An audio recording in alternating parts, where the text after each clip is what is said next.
Thanks everyone for joining us today. I'm Nikki Chopsky, the Executive Director of the Idaho Board of Pharmacy and an Idaho State University College of Pharmacy alumna from the class of 1997. We are talking today with other ISU pharmacy alumni about pharmacists and their role in the healthcare system during the COVID-19 pandemic. I would like to introduce first Lori Shaver, pharmacist for Shaver Pharmacy in Pocatello, Idaho, and ISU College of Pharmacy alumna from the class of 1993. Hi, Lori. Hi, how are you, Nikki? Good, thanks. Also with us today is Josh Gerke, pharmacist and owner of MedSync Pharmacy in Boise, Idaho. Josh is also an alumni of the College of Pharmacy from the class of 2009. Hi, Josh. Hi, how you doing? Thanks for having me. Appreciate it. Doing great. Glad you're here. Also from the class of 2009 is Scott Milner, who is a doctor of pharmacy at St. Luke's in Boise, Idaho. Hi, Scott. Hello. Glad to be here. Glad to have you. And my fellow Idaho Board of Pharmacy member, Chris Jonas, alumna from the class of 1993 as well from ISU. Hi, Chris. Hello. Thanks for joining us today, you guys. You're experts in this, and I'm certainly glad to have you here and proud of us that we're all Bengals. So first, I'd like to talk a little bit about what's different for pharmacists in Idaho compared to other states. So when we talk about pharmacy in Idaho, Chris, what do you think's a difference between what we're seeing and maybe what the other states are seeing? So a little bit about myself. I am a Board of Pharmacy member, as you mentioned, and I have been for 7 years. And I'm also a licensed pharmacist in 10 other states at this point. So I have kind of a unique perspective in that I understand what we're doing in Idaho, but I've also kind of seen the other side of it as well. I believe in Idaho because we've eliminated a lot of the specificity in our language that kind of opens the door for us to do a little bit more when we have something like this happening with a pandemic or any other sort of natural disaster or other emergency situation. So one of the advantages that I really see is with the emergency order, we've been really able to kind of jump on that very quickly. One example that we have used in the past was when we had our what we call Snowmageddon in Boise, where we actually got some snow. And I know you on the east side of the state see that every year, but for here it was a little bit more of a challenge. And we actually had a local pharmacy here that had a roof cave in because of the weight of the snow on their building. And our board staff was able to jump in right away and approve for them a temporary pharmacy to keep them in business and keep them serving our community. Of course, we weren't able to anticipate every situation when we visit language on emergency situations. I know when we were talking about it, the first thing that came to my mind was like a Katrina-like situation. I never once thought that we would be dealing with a pandemic just a few years later. You know, that crystal ball, I just didn't have it. So also because of our language, we're a little bit more able to allow for more delegation. Of course, as we all know, we have no technician ratio in Idaho. And it just increases our flexibility, where we're able to kind of roll with the punches a little bit more when things change, maybe allow our techs to do a little more. We've got tech. And of course the technician administered immunizations, which I believe we're one of 4 states now that allows that. But as you know, as we roll through this pandemic, I believe that that's going to be a huge key too, and getting our public immunized quickly. Thanks for that answer, Chris. I would just add to, you might not know, Chris works training technicians, and many of those technicians actually work from home. That's what she does in her day job. And remote data entry was big that Idaho already allowed that. Many states were grappling with the idea that how do we get people to work from home? Can they do remote data entry? Are they set up? And many of our pharmacies were already ready to go with that because our state laws allowed it. So thanks for that great answer, Chris. I appreciate that. You bet. COVID-19 and pharmacists in Idaho, how are they uniquely prepared, and how have they been able to respond and adapt? Lori, what are you seeing over in Pocatello? So we We're uniquely prepared because we have such a great board of pharmacy. We have such great rules or lack thereof of some of the regulatory issues that we have to deal with. A couple weeks ago, I know we were concerned that acetaminophen was on back order. I know, Nikki, we called you and said, hey, is it possible for pharmacists to compound over-the-counter products? How do we get them out? And by Friday, we had the answer. We had the official statement. We had the waivers. We were ready to go. We have pharmacists in Idaho have, enhanced services capabilities and abilities. And in the word challenge is the word change. And so you always have to take that change and make it an opportunity. So you have to look at every event. Everything happens for a reason. And what can you learn and what can you grow from it? So the opportunities that we've had and the changes that we've had to make and the learning things that we've had to do with the best practices that we're looking at. We watched a webinar from the CDC and NCPA, and they said that 20 to 30% of all pharmacies were going to close because staff was exposed. So in our shop, we've had to shut the door. We're screening folks as they come in. I mean, we fill 350 to 450 a day. It's a busy pharmacy. And so we've got the drive-through. We have a parking lot bouncer who's checking everybody, and we're prepping everything as quickly as we possibly can. We've changed our staff, divided our staff into 2 teams, which makes it a little skinny. Each team is doing 4 on and 4 off, but that allows us in the event that, down in our neck of the woods, we've only had 10 in our entire health district, 5 in our county, so it's pretty small. But if someone were to be affected, then the entire store doesn't have to shut down. Just that team goes on quarantine for that time period, and we rejigger the store. In terms of other opportunities and be able to respond and adapt, I know that there's a lot of, I just heard Eli Lilly's getting 4 million tests a day out for the antibody testing. And with the point of care testing and abilities we have in our state, it's really going to allow us an opportunity come this fall in terms of other immunizations and other opportunities. We're going to have a lot more that we can do. And the fact that we have our technicians who are able to do some of those things as well is super important. The CPSN that we're a part of, Community Pharmacy Enhanced Services Network here in Idaho, we have 22 pharmacies throughout the state that are part of that big network that's expanding across the country. And we've already been talking to one of the big major payers in Idaho about the possibility of the CPSN pharmacies working with that payer to really start getting a handle on some of this testing and those things as they happen. That's great, Lori. And this is breaking news. The email I was typing when this Zoom chat came up was Idaho Medicaid today is beginning to look at mass enrollment of pharmacists as providers, which would be a big relief and a big break for pharmacists if they don't have to individually go through the application process for providers. So Idaho Medicaid in their last legislative session in their rule changes added pharmacists not only by definition as non-physician prescribers, but included them in that group along with right next to PAs, nurse practitioners, CRNAs. So that's great for Idaho pharmacists. And it looks like we may get mass enrollment, which would be extremely convenient, not only for Idaho Medicaid, but also for the Idaho pharmacists. So we're working with them today here at the board office to try to help with the efficiency of getting the mass enrollment done. So hopefully, fingers crossed, that will happen here. It's happening now, like starting. That's phenomenal. Really exciting stuff. Thank you for sharing about the network too. I think that's a great network. We've seen some really strong leadership coming out of the network. So another question, what kinds of inspirational moments have you witnessed in your pharmacy and in the industry during this time?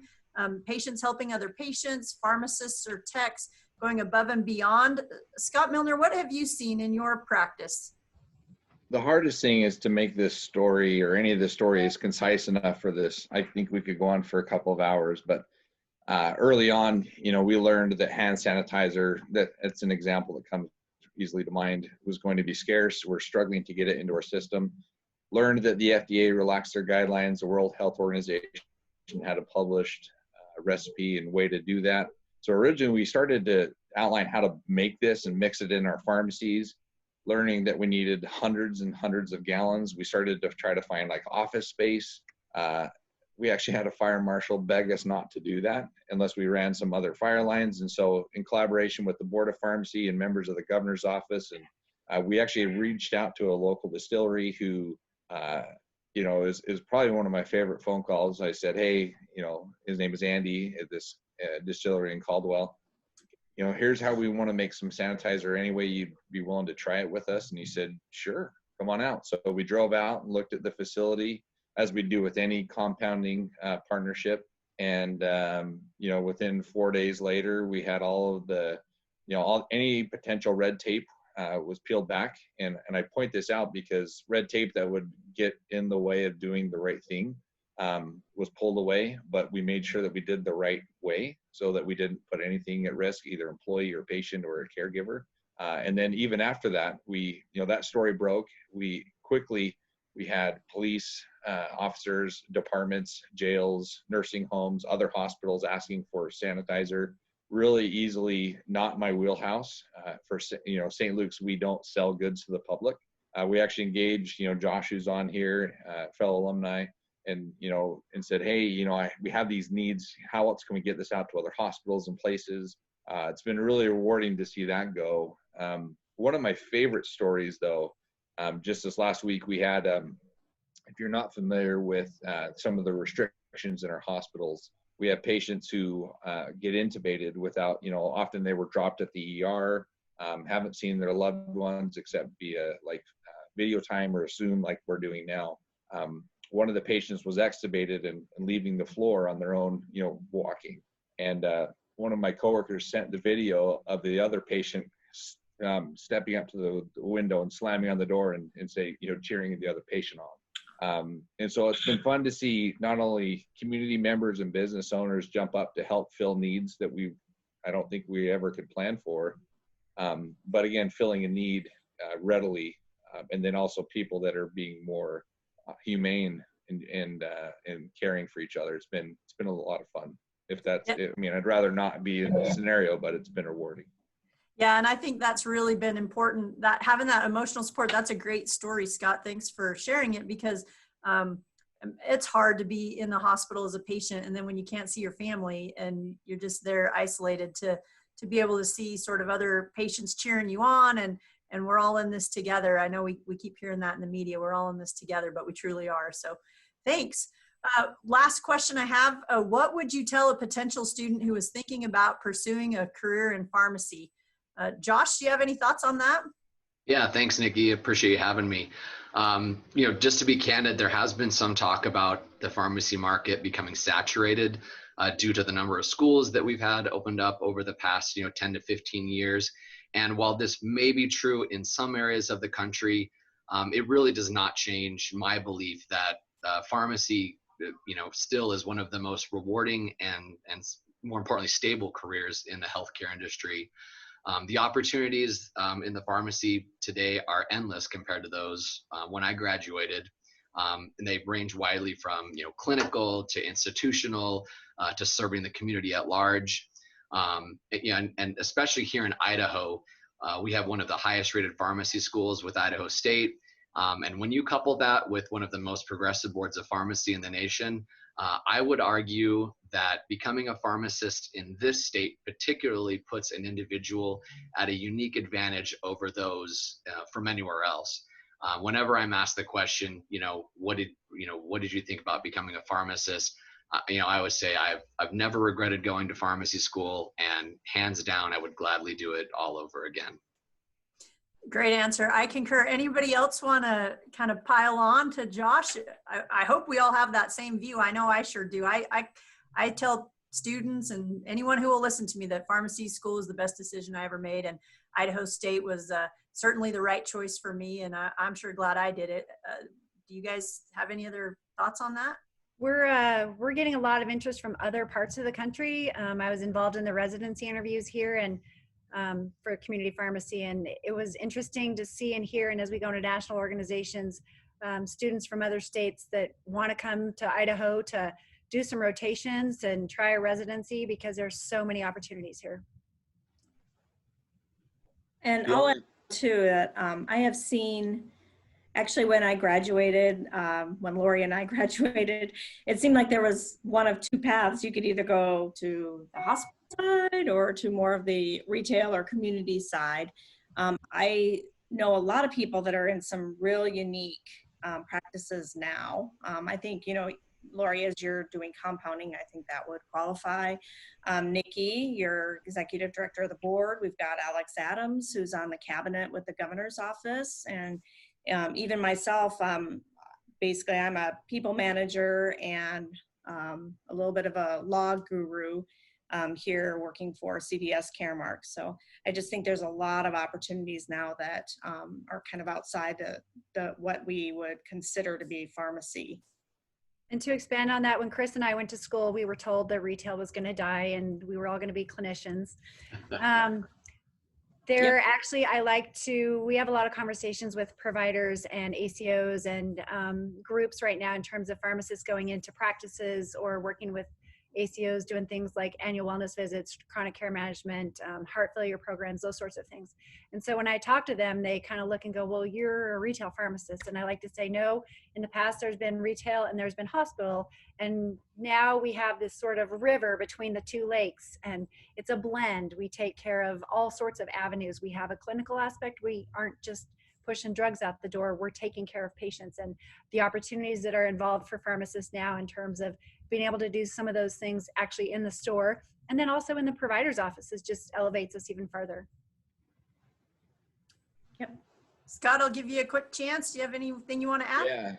So I'm very opinionated, but I'll be concise. And I love that our retail community pharmacy peers led with that, because having been in hospitals, I have dabbled in the outpatient arena. We call them transitions of care here, because it's not just a grocery store or pharmacy. These people actually serve a need that we need to continue to make sure they're successful. The thing I would say is, even if you don't go into pharmacy, any business, you'd have to be smart about student loans, how to plan, where to go, being strategic. Like Josh said, there are more job opportunities today than even when he and I were finishing school 10, 11 years ago. Be smart about what you're doing. There's still a lot of reward. When I was graduating, jobs were, you could go almost anywhere. And I heard from my mentors and my trainers that there were periods of time in pharmacy where it had been, really lean, and when it was really plentiful. And so this is, if there are a lot of pharmacists, I believe that it's a bit cyclic, that, like Josh pointed out and others, both the positions available, some of the things that pharmacists can do today are all in our favor. And so I don't regret it. I'm glad that I'm here. I'm actually more of a business guy now than a pharmacist. I got asked by our legal team if I was a real pharmacist the other day, and I had to show them my degree. But I think that there's a lot of opportunity for people that want to pursue and actually give back to the profession. Thank you. And thank you all for your time today and providing your thoughts during this pandemic time that's, certainly uncertain and unusual and nothing that we've experienced before. I hope you all stay safe and healthy, properly socially distanced. But just in closure, I just want to say, go Bengals.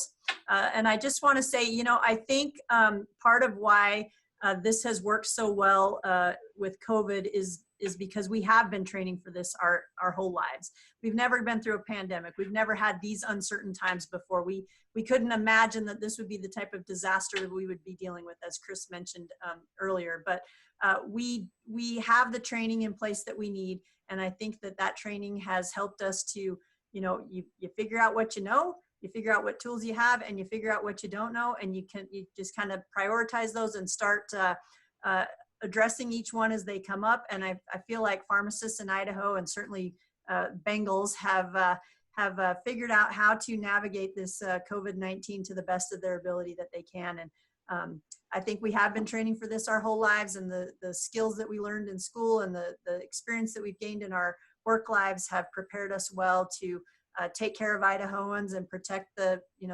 safety and the health of the public, which is what we're all called to do in our mission as pharmacists. So thank you all for joining today. I know you're all very busy, and I'll let you go, but I just want to say thanks. And again, roar Bengals. Yay.